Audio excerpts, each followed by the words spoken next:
Okay, I'm going to show you around the interior of the boat so you can get a sense of the layout and equipment that the boat has.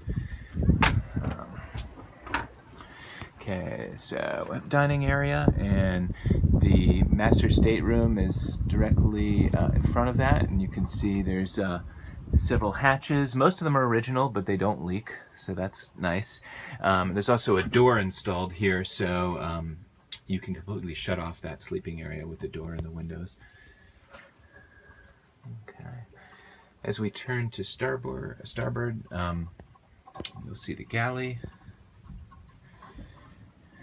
And there is a sleeping area here. One of the reasons we chose this boat was because there are so many separate sleeping areas, which works out really well for guests or for kids in our case.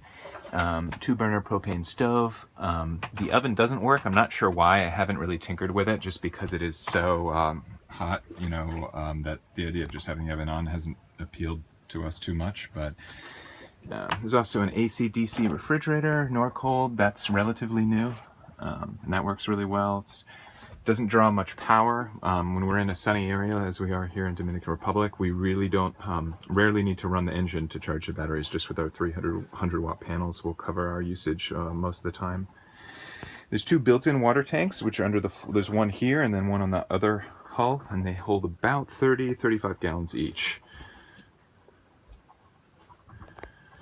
Okay, we also carry some jerry cans. You can see this, our daughter sleeps, our 3-year-old sleeps in this area. This was previously set up as a little office, and we have a table that goes in there. We have a total of 5 jerry cans to hold 60 gallons of water. We keep 3 of them tied up in there. And as you can see, there's a lot of equipment and storage space up there. So back, I'm going to head over to the port side.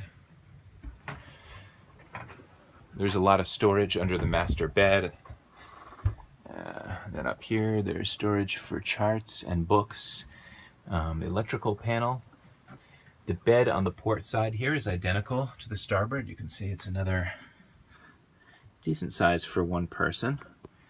I think in the literature it said it was a double, but maybe 2 kids. We've done it before with 2 people in there, and it's a little tight. We also have a composting head. The previous owner installed that mostly so they could eliminate the open through hulls. Right now we have just one permanent through hull, and that's the engine intake coolant for the engine, really. So everything else is sealed. And there's a radio, you can see there, and then we also have an inverter here, small inverter. This is where we keep all our school supplies. So there is a lot of storage space for charts and other things.